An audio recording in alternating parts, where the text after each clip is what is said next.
ਸਤਨਾਮ ਸ੍ਰੀ ਵਾਹਿਗੁਰੂ ਸਾਹਿਬ ਜੀ।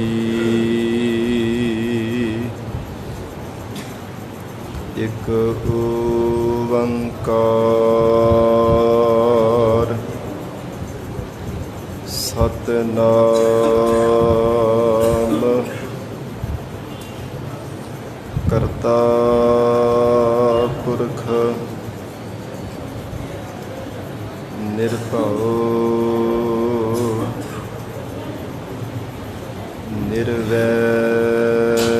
ਨਿਰਵੈਰ ਅਕਾਲ ਮੂਰਤ ਅਜੂਨੀ ਸੈਭੰ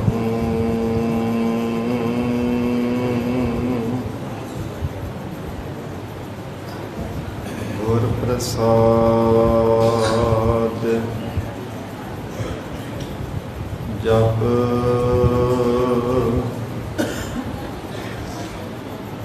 ਆਦਿ ਸਚ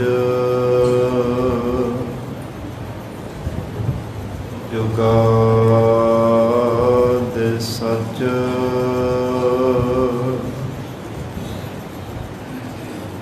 ਹੈ ਭੀ ਸਚ ਨਾਨਕ ਹੋਸੀ ਭੀ ਸਚ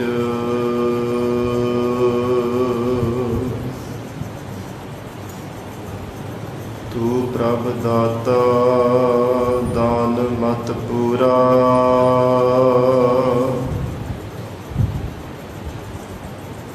ਹਮ ਥਾਰੇ ਭਿਖਾਰੀ ਜੀਓ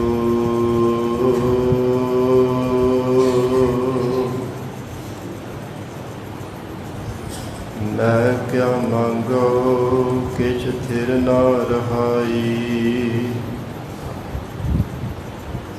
ਹਰ ਦੀਜੈ ਨਾਮ ਪਿਆਰੀ ਜੀਓ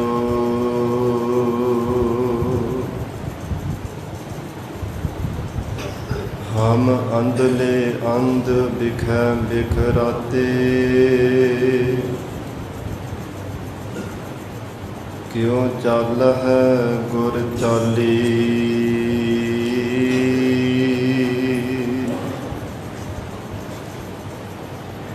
ਸਤਿਗੁਰ ਦਇਆ ਕਰੇ ਸੁਖ ਦਾਤਾ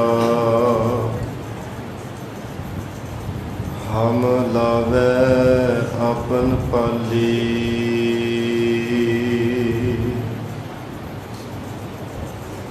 ਗੁਰ ਸਿੱਖ ਮੀਤ ਚੱਲਹੁ ਗੁਰ ਚਾਲੀ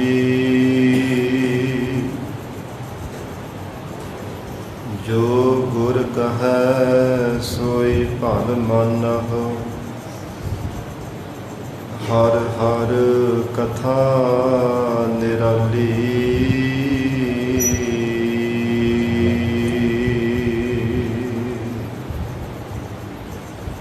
ਕਹਾਂ ਬੁੱਧ ਪ੍ਰਭ ਤੁਛ ਹਮਾਰੀ ਬਰਨ ਸਕੈ ਮਹਿਮਾ ਜੋ ਤਿਹਾਰੀ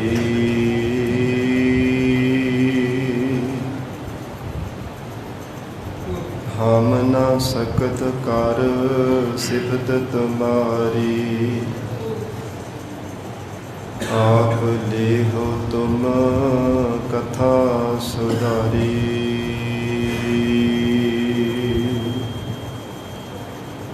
ਹਮ ਨਾ ਸਕਤ ਕਰ ਸਿਫਤ ਤੁਮਾਰੀ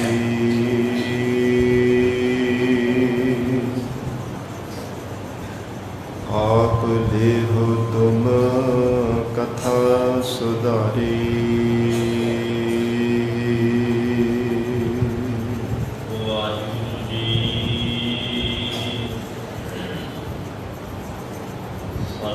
ਸਤਿਨਾਮ ਸ੍ਰੀ ਵਾਹਿਗੁਰੂ ਸਾਹਿਬ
जी का खालसा वाहिगुरु जी की फतेह। पतित पावन भगत वत्सल अंतरजामी करुणा निधान गुरु गरीब नवाज कलयुग के तारनहारे शब्द गुरु ਸਾਹਿਬ ਸਤਿਗੁਰੂ ਧੰਨ ਧੰਨ ਸ੍ਰੀ ਗੁਰੂ ਗ੍ਰੰਥ ਸਾਹਿਬ ਮਹਾਰਾਜ ਸੱਚੇ ਪਾਤਸ਼ਾਹ ਜੀ ਦੀ ਪਾਵਨ ਪਵਿੱਤਰ ਹਜ਼ੂਰੀ ਅੰਦਰ ਸੱਜ ਬੈਠੇ ਗੁਰੂ ਖਾਲਸਾ ਸਾਧ ਸੰਗਤ ਜੀਓ, ਸਤਿਗੁਰੂ ਜੀ ਦੀ ਅਪਾਰ ਬਖਸ਼ਿਸ਼ ਦਾ ਸਦਕਾ ਅੰਮ੍ਰਿਤ ਵੇਲੇ ਤੋਂ ਮਹਾਰਾਜ ਸੱਚੇ ਪਾਤਸ਼ਾਹ ਜੀ ਦੀ ਪਾਵਨ ਹਜ਼ੂਰੀ ਅੰਦਰ ਦੀਵਾਨ ਸਜੇ ਸਨ। सजे हुए दीवाना अंदर आप सरबत संगतां हाजरियां भर के लाभ प्राप्त कर रहे हो। अमृतमयी पावन गुरबाणी दे जाप,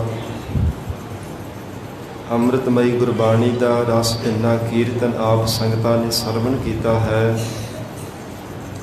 आओ सत संगत जी होर भी कोई समा प्यार सत्कार सहित सतगुरु जी के चरणों में बैठ के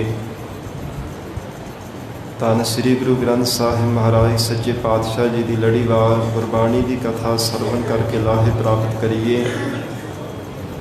गरीब नवाज जगत गुरु धन श्री गुरु नानक देव साहिब महाराज सच्चे पातशाह सिद्धां दे नाल गोष्ठ विचार करदे होए महाराज सच्चे पातशाह जी ने जो जपजी ਸਾਹਿਬ गुरबाणी के पाठ उचारण किया, सिद्धां दे बेनती करने ते ही महाराज सच्चे पातशाह जिस परमेश्वर के नाम नूं आपने उत्तम दर्शाया, उस परमेश्वर के नाम का सरवण करने का कितना कुछ महात्म है। सतगुरु जी ने 4 पौड़ियां सुणन दे प्रथाए उचारण कीतियां ने। महाराज सच्चे पातशाह हजूर ने जो कल के दीवान में बख्शिश की सी, सुनिया सारा गुणा के गाह, सुनिया सेक पीर पात साह, सुनिया अंधे पावह राह, सुनिया हाथ होवै असगाह, नानक भगता सदा विगास, सुनिया दुख पाप का नाश। इस पौड़ी अंदर महाराज सच्चे पातशाह जी ने उपदेश बख्शिश किया है। सिद्धो परमेश्वर के नाम सरवण करने करके अकाल पुरख वाहिगुरु परमेश्वर की ऐसी बख्शिश हो जाती है, जीव के हिरदे अंदर ज्ञान का प्रकाश हो जाता है। जिमें जिमें परमात्मा का नाम सरवण करता है, तिवें तिवें जीव के पाप दुख कट्टे जाते हैं।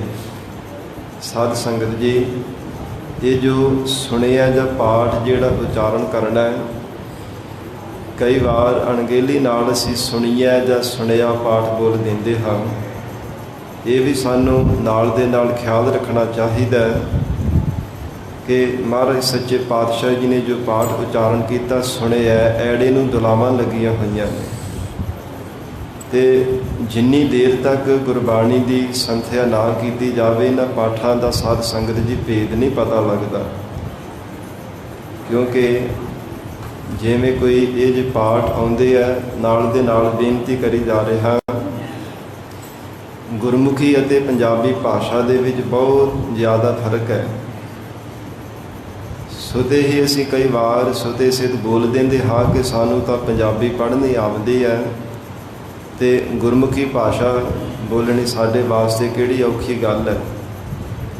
ठीक है साध संगत जी, पंजाबी जिहड़ी भाषा है ये गुरमुखी अखरां नूं बुलाउण दे भी सहायक जरूर है, पर पूरा कोई दावा नहीं कर सकता कि मैं गुरबाणी की संथया कीते बिना ही मैनूं तां पंजाबी पढ़नी आउंदी, मैं गुरमुखी शुद्ध पढ़ सकदा। ये साध संगत जी गुरबाणी की संथया करनी पैंदी है। इसलिए नाल ये भी ख्याल रखना कि सुनिया जां सुनिया पाठ नहीं करना चाहिए।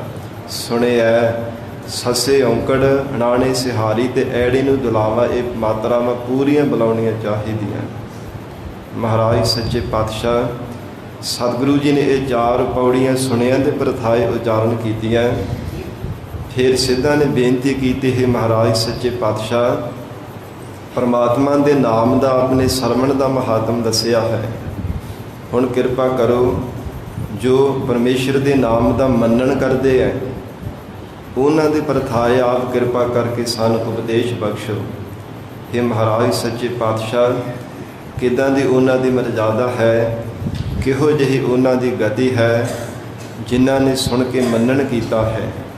ਸਾਧ ਸੰਗਤ ਜੀ, ਜਿਵੇਂ 4 ਪੌੜੀਆਂ ਸੁਣਨ ਦੇ ਪ੍ਰਥਾਏ ਉਚਾਰੀਆਂ ਨੇ, ਇਸੇ ਤਰ੍ਹਾਂ 4 ਪੌੜੀਆਂ ਧੰਨ ਗੁਰੂ ਨਾਨਕ ਦੇਵ ਸਾਹਿਬ ਪਾਤਸ਼ਾਹ ਜੀ ਨੇ ਮੰਨਣ ਦੇ ਪ੍ਰਥਾਏ ਉਚਾਰਨ ਕੀਤੀਆਂ ਨੇ।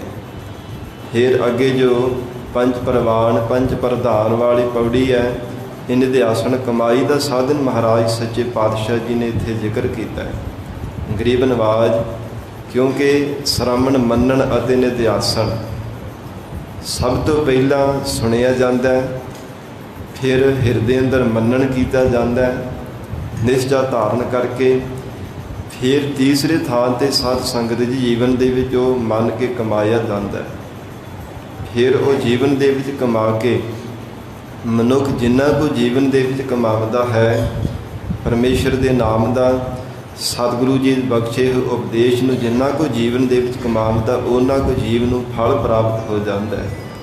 ਜਿੰਨਾ ਕੁ ਜ਼ਿਆਦਾ ਸ਼ਬਦ ਦੀ ਕਮਾਈ ਕਰਦਾ ਹੈ, ਜਿੰਨਾ ਕੁ ਜ਼ਿਆਦਾ ਨਿਸ਼ਚੈ ਕਰਕੇ ਪਰਮੇਸ਼ਰ ਦੇ ਨਾਮ ਦਾ ਮੰਨਣ ਕਰਦਾ ਹੈ, ਮਹਾਰਾਜ ਸੱਚੇ ਪਾਤਸ਼ਾਹ ਕਹਿੰਦੇ ਉਹਨਾਂ ਜ਼ਿਆਦਾ ਉਹ ਜੀਵ ਨੂੰ ਫਲ ਪ੍ਰਾਪਤ ਹੋ ਜਾਂਦਾ ਹੈ। ਇਹ ਮਹਾਨ ਮਹਾਰਾਜ ਸੱਚੇ ਪਾਤਸ਼ਾਹ ਜੀ ਨੇ ਵਡਿਆਈ ਬਖਸ਼ਿਸ਼ ਕੀਤੀ ਹੈ। ਆਓ ਹੁਣ ਪਿਆਰ ਦੇ ਨਾਲ ਬੈਠ ਕੇ ਸਤਿਗੁਰੂ ਜੀ ਦਾ ਪਾਵਨ ਉਪਦੇਸ਼ ਸੁਣ ਕੇ ਹਿਰਦਿਆਂ ਵਿੱਚ ਵਸਾਉਣ ਦਾ ਯਤਨ ਕਰੀਏ। ਜਿਵੇਂ ਸਿੱਧਾਂ ਦੇ ਬੇਨਤੀ ਕਰਨ 'ਤੇ ਮਹਾਰਾਜ ਸੱਚੇ ਪਾਤਸ਼ਾਹ ਮੰਨਣ ਦਾ ਇਹ ਮਹਾਤਮ ਦਰਸਾ ਰਹੇ ਹੈ, ਪਿਆਰ ਦੇ ਨਾਲ ਬੈਠ ਕੇ ਸਰਵਣ ਕਰੀਏ। ਸਤਿਗੁਰੂ ਜੀ ਨੂੰ ਸੀਸ ਝੁਕਾਵੋ ਜੀ, ਪਿਆਰ ਸਹਿਤ ਉਚਾਰਨ ਕਰੋ। ਕਰੋ ਰਸਨਾ ਪਵਿੱਤਰ। ਸਤਨਾਮ ਸ੍ਰੀ ਵਾਹਿਗੁਰੂ ਸਾਹਿਬ ਜੀ। ਸਤਨਾਮ ਸ੍ਰੀ ਵਾਹਿਗੁਰੂ ਸਾਹਿਬ ਜੀ। ਮੰਨੇ ਕੀ ਗਤ ਕਹੀ ਨਾ ਜਾਏ। ਜਗਤ ਗੁਰੂ ਧੰਨ ਸ੍ਰੀ ਗੁਰੂ ਨਾਨਕ ਦੇਵ ਸਾਹਿਬ ਮਹਾਰਾਜ ਸੱਚੇ ਪਾਤਸ਼ਾਹ ਫਰਮਾਉਂਦੇ ਹੈ, ਹੇ ਸਿੱਧੋ, ਜਿਨ੍ਹਾਂ ਨੇ ਪਰਮਾਤਮਾ ਦਾ ਨਾਮ ਦਾ ਮੰਨਣ ਕੀਤਾ ਹੈ, ਉਹਨਾਂ ਦੀ ਗਤ ਮਰਜ਼ਾਦਾ ਨੂੰ ਕਥਨ ਨਹੀਂ ਕੀਤਾ ਜਾ ਸਕਦਾ। ਕਿਸੇ ਢੰਗ ਨਾਲ ਕੋਈ ਪਰਮੇਸ਼ਰ ਦੇ ਪਿਆਰਿਆਂ ਦੀ ਗਤੀ ਨੂੰ ਮਰਜ਼ਾਦਾ ਨੂੰ ਕਹਿ ਨਹੀਂ ਸਕਦਾ। ਗਤ ਨਾਮ ਅਵਸਥਾ ਦਾ ਵੀ ਹੈ। ਜਿਨ੍ਹਾਂ ਨੇ ਪਰਮੇਸ਼ਰ ਦੇ ਨਾਮ ਦਾ ਮੰਨਣ ਕੀਤਾ, ਐਸੀ ਮਹਾਨ ਉਹਨਾਂ ਦੀ ਉੱਚੀ ਅਵਸਥਾ ਬਣ ਗਈ, ਉਸ ਨੂੰ ਮਹਾਰਾਜ ਸੱਚੇ ਪਾਤਸ਼ਾਹ ਕਹਿੰਦੇ ਕੋਈ ਕਹਿ ਨਹੀਂ ਸਕਦਾ। ਕਿੰਨੀ ਉੱਚੀ ਉਹਨਾਂ ਗੁਰਮੁਖਾਂ ਦੀ ਅਵਸਥਾ ਹੈ, ਕਿੰਨਾ ਉੱਚਾ ਉਹਨਾਂ ਗੁਰਮੁਖਾਂ ਦਾ ਆਚਰਣ ਹੈ, ਇਸ ਦੇ ਬਾਬਤ ਕੋਈ ਕਥਨ ਕਰ ਹੀ ਨਹੀਂ ਸਕਦਾ। ਮੰਨੇ ਕੀ ਗਤ ਕਹੀ ਨਾ ਜਾਏ। ਤੇ ਗਤ ਨਾਮ ਸਾਧ ਸੰਗਤ ਜੀ ਗਿਆਨ ਦਾ ਵੀ ਹੈ। ਜਿਨ੍ਹਾਂ ਗੁਰਮੁਖਾਂ ਨੇ ਪਰਮੇਸ਼ਰ ਦੇ ਨਾਮ ਦਾ ਮੰਨਣ ਕੀਤਾ ਹੈ, ਸਤਿਗੁਰੂ ਜੀ ਫਰਮਾਉਂਦੇ ਹੈ, ਉਹਨਾਂ ਦੇ ਗਿਆਨ ਦਾ ਵੀ ਕੋਈ ਅੰਤ ਨਹੀਂ ਪਾਇਆ ਜਾ ਸਕਦਾ। ਕੋਈ ਕਹਿ ਨਹੀਂ ਸਕਦਾ ਕਿ ਕਿੰਨਾ ਉਹਨਾਂ ਦੇ ਕੋਲ ਗਿਆਨ ਹੈ। ਅਥਾਹ ਗਿਆਨ ਦਾ ਹਿਰਦੇ ਅੰਦਰ ਪ੍ਰਕਾਸ਼ ਦਿਨਾਂ ਦੇ ਹਿਰਦੇ ਵਿੱਚ ਹੋ ਜਾਂਦਾ ਹੈ, ਜੋ ਵਾਹਿਗੁਰੂ ਦੇ ਨਾਮ ਦਾ ਮੰਨਣ ਕਰਦੇ ਹਨ। ਤੇ ਗਤ ਨਾਮ ਪ੍ਰਾਪਤੀ ਦਾ ਹੈ।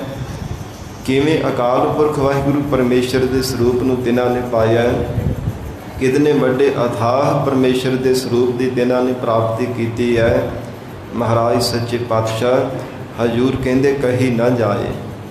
ਉਸ ਅਵਸਥਾ ਨੂੰ, ਪਰਮੇਸ਼ਰ ਦੇ ਪ੍ਰਾਪਤੀ ਕਰਨ ਵਾਲੇ ਸਰੂਪ ਨੂੰ, ਫਿਰ ਉਹਨਾਂ ਦੇ ਗਿਆਨ ਨੂੰ ਮਹਾਰਾਜ ਸੱਚੇ ਪਾਤਸ਼ਾਹ ਕਹਿੰਦੇ ਕੋਈ ਕਥਨ ਕਰ ਹੀ ਨਹੀਂ ਸਕਦਾ।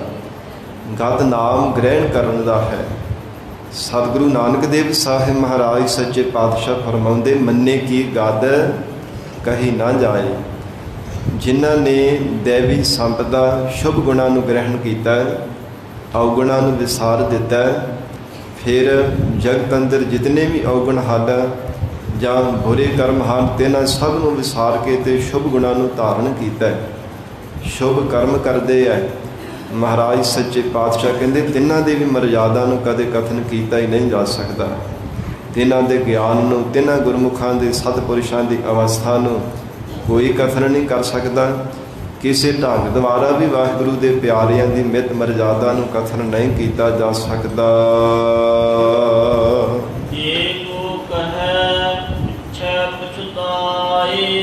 ਮਹਾਰਾਜ ਸੱਚੇ ਪਾਤਸ਼ਾਹ ਕਹਿੰਦੇ, ਜੇਕਰ ਕੋਈ ਦਾਅਵਾ ਕਰਕੇ ਆਖੇ ਮੈਂ ਮੰਨਣ ਕਰਨ ਵਾਲੇ ਗੁਰਮੁਖਾਂ ਦੀ ਮਰਜ਼ਾਦਾ ਨੂੰ ਕਥਨ ਕਰ ਸਕਦਾ ਹਾਂ, ਜੇ ਕੋਈ ਦਾਅਵਾ ਕਰਕੇ ਕਹੇ ਕਿ ਉਹਨਾਂ ਦੇ ਗਿਆਨ ਨੂੰ ਮੈਂ ਕਥਨ ਕਰ ਸਕਦਾ ਕਿ ਇੰਨਾ ਕੁ ਗਿਆਨ ਹੈ ਪਰਮੇਸ਼ਰ ਦੇ ਨਾਮ ਦਾ ਮੰਨਣ ਕਰਨ ਵਾਲਿਆਂ ਕੋਲ, ਉਹਨਾਂ ਦੀ ਅਵਸਥਾ ਨੂੰ ਕੋਈ ਕਥਨ ਕਰਨ ਦਾ ਯਤਨ ਕਰੇ, ਫਿਰ ਗ੍ਰਹਿਣ ਕਰਨ ਵਾਲੀ ਸ਼ੁਭ ਗੁਣਾਂ ਦੀ ਅਵਸਥਾ ਨੂੰ ਕੋਈ ਕਥਨ ਕਰਨ ਦਾ ਯਤਨ ਕਰੇ ਕਿ ਇੰਨੀ ਕੁ ਉਹਨਾਂ ਕੋਲ ਅਵਸਥਾ ਹੈ, ਮਹਾਰਾਜ ਸੱਚੇ ਪਾਤਸ਼ਾਹ ਕਹਿੰਦੇ ਪਿੱਛੇ ਪਛਤਾਏ।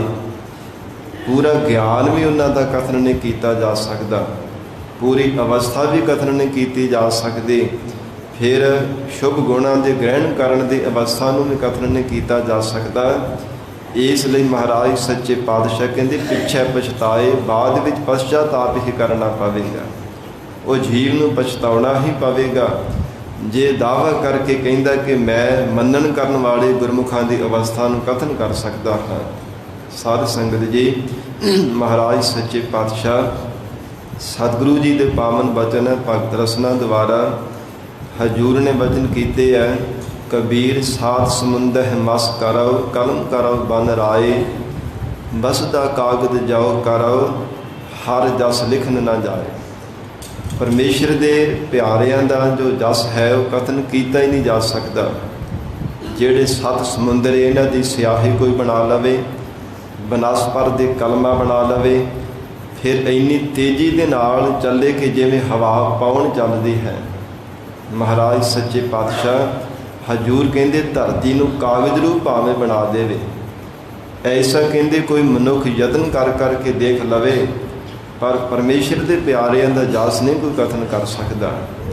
ਜਿਵੇਂ ਦਸ਼ਮੇਸ਼ ਪਿਤਾ ਧੰਨ ਸ੍ਰੀ ਗੁਰੂ ਗੋਬਿੰਦ ਸਿੰਘ ਸਾਹਿਬ ਮਹਾਰਾਜ ਸੱਚੇ ਪਾਤਸ਼ਾਹ ਜੀ ਨੇ ਬਚਨ ਲਿਖੇ ਸ੍ਰੀ ਦਸਮ ਗ੍ਰੰਥ ਸਾਹਿਬ ਅੰਦਰ, ਕਹਿੰਦੇ ਜਿਹੜਾ ਸਭ ਤੋਂ ਤੇਜ਼ੀ ਦੇ ਨਾਲ ਲਿਖਣ ਵਾਲਾ ਲਿਖਤੀ ਰੂਪ ਦੇ ਵਿੱਚ ਸਾਧ ਸੰਗਤ ਗਣੇਸ਼ ਨੂੰ ਮੰਨਿਆ ਗਿਆ ਹੈ ਕਿ ਜਿੰਨੀ ਜ਼ਿਆਦਾ ਗਣੇਸ਼ ਇਹ ਦੇਵਤੇ ਦੀ ਸਾਧ ਸੰਗਤ ਦੀ ਸਪੀਡ ਹੈ ਨਾ ਲਿਖਣ ਦੀ, ਹੋਰ ਕਿਸੇ ਦੀ ਨਹੀਂ ਹੈ, ਬਹੁਤ ਤੇਜ਼ੀ ਦੇ ਨਾਲ ਲਿਖਦਾ।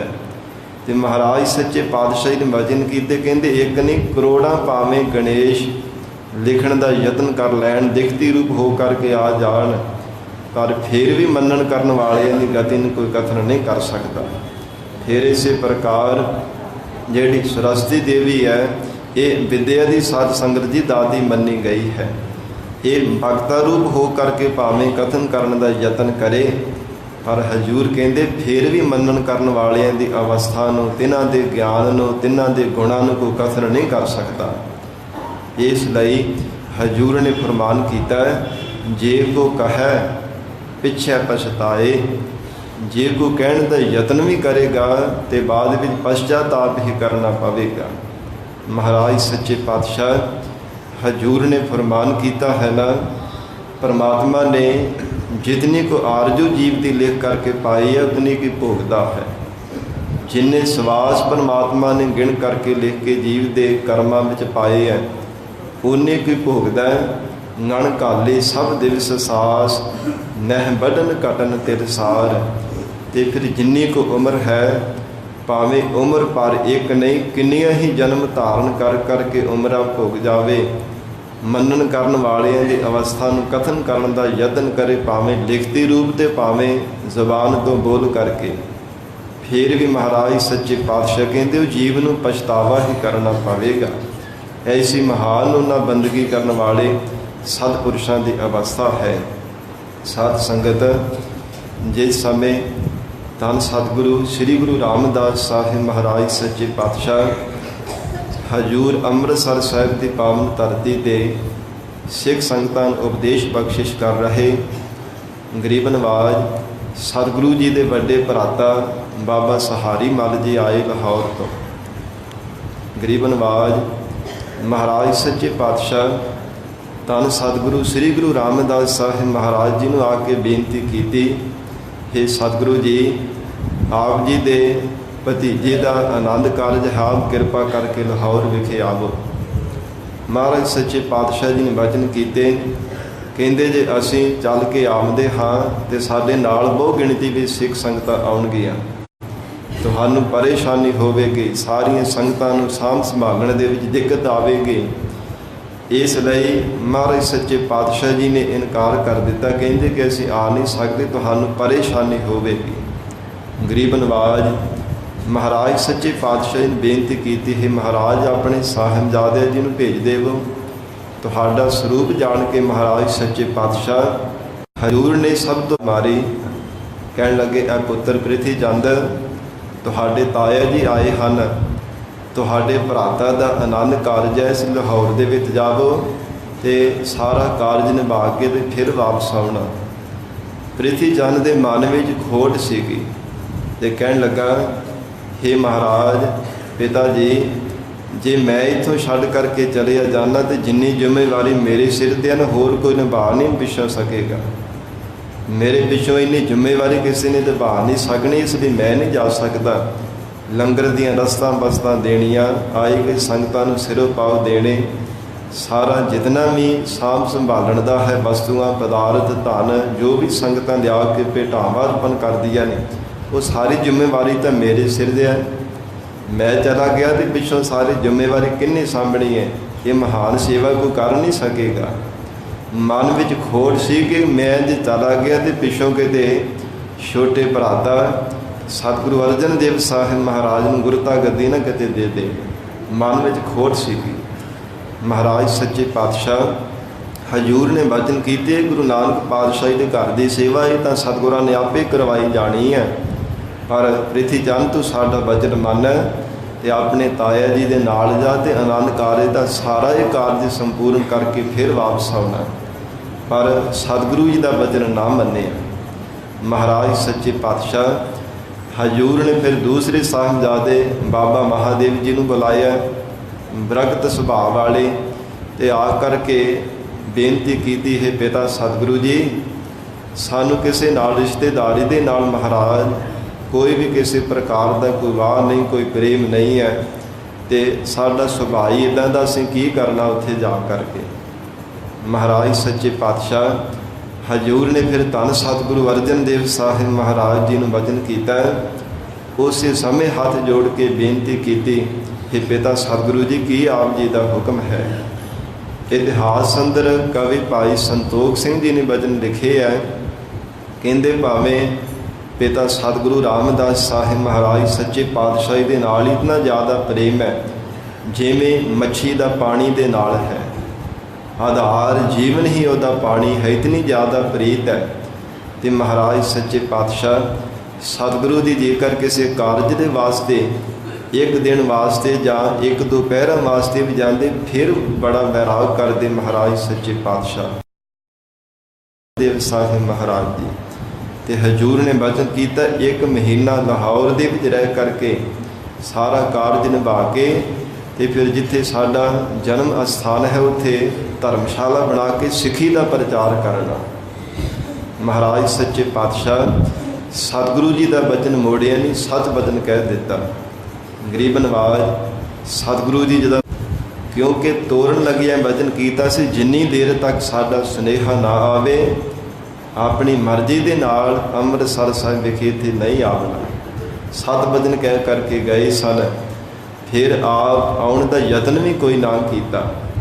ਵੈਰਾਗ ਵਿੱਚ ਆ ਕਰਕੇ ਸ਼ਬਦ ਵੀ ਉਚਾਰਨ ਕੀਤੇ, ਜਿਵੇਂ ਸੋਠ ਰਾਗ ਦੇ ਅੰਦਰ ਵੀ ਬਚਨ ਆਉਂਦਾ ਹੈ, ਦਹਿ ਦਿਸ ਛਤਰ ਮੇਘ ਘਾਟਾ ਕੱਢ ਦਾਮਨ ਚਮਕ ਡਰਾਇਓ, ਸੇਜ ਅਕੇਲੀ ਨੀਂਦ ਨਾਹੁ ਨੈਨਹ ਫਿਰ ਪਰਦੇਸ ਸਧਾਇਓ, ਹੁਣ ਨਹੀਂ ਸੰਦੇਸ਼ ਰੋ ਮਾਇਓ।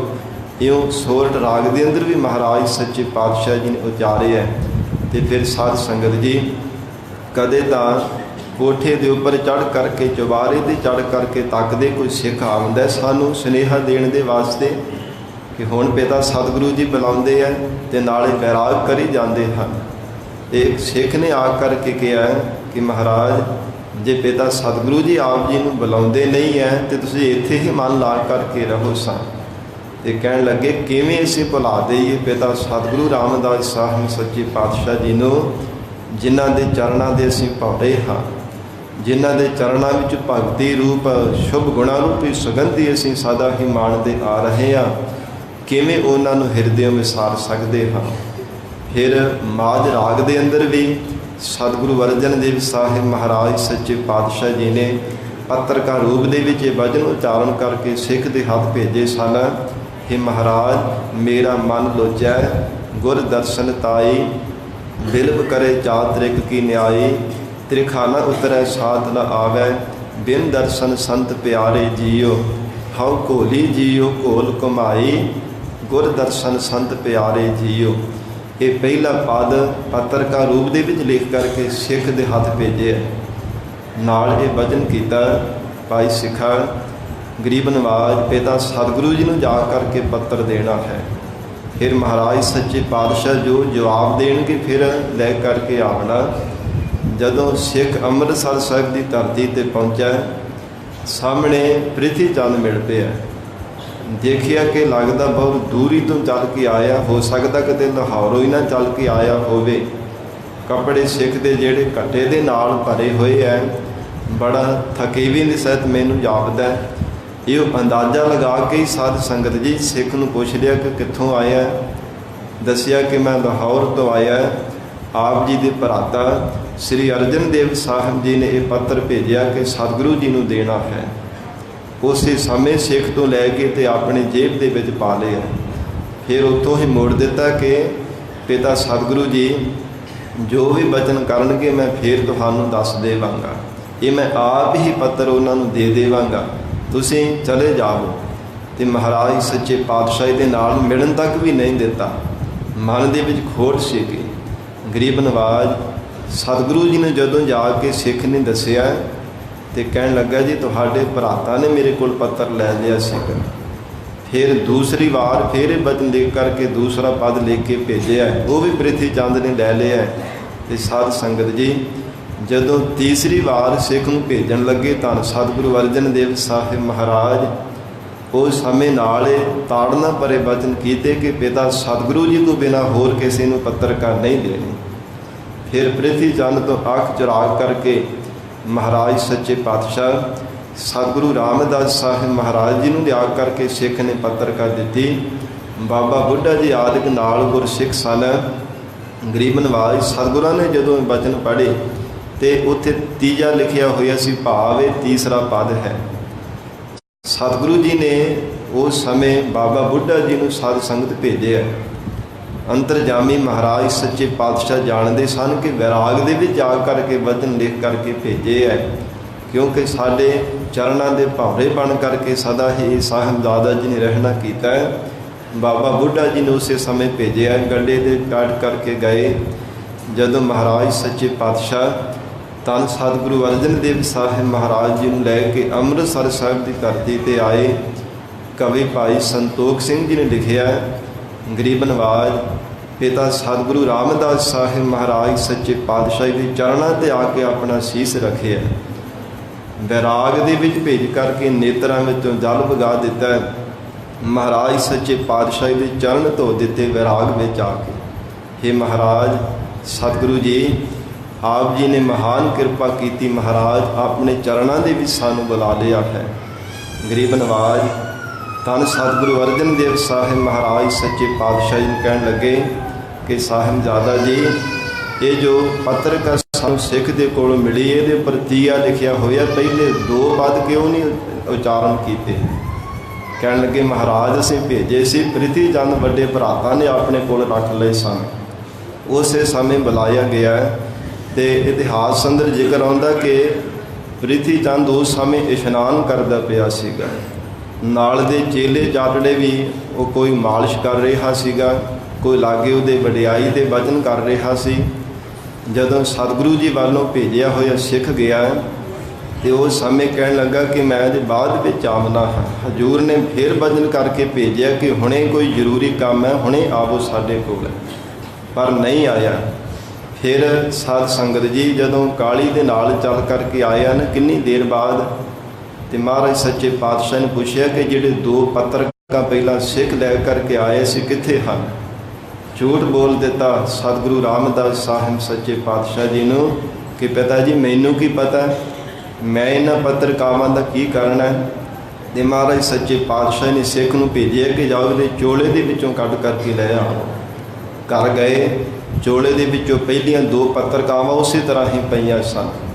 ਮਹਾਰਾਜ ਸੱਚੇ ਪਾਤਸ਼ਾਹ ਜੀ ਕੋਲ ਲਿਆ ਕੇ ਜਦੋਂ ਸਾਹਮਣੇ ਦਿਖਾਈਆਂ ਤੇ ਉਸ ਸਮੇਂ ਸ਼ਰਮਿੰਦੇ ਹੋ ਕਰਕੇ ਮੂੰਹ ਨੀਵਾਂ ਕਰ ਲਿਆ, ਨੀਵੀਂ ਪਾ ਕੇ ਕੋਲ ਖੜ ਗਏ। ਫਿਰ ਮਹਾਰਾਜ ਸੱਚੇ ਪਾਤਸ਼ਾਹ ਜੀ ਨੇ ਇਹ ਵਿਚਾਰ ਕੀਤੀ।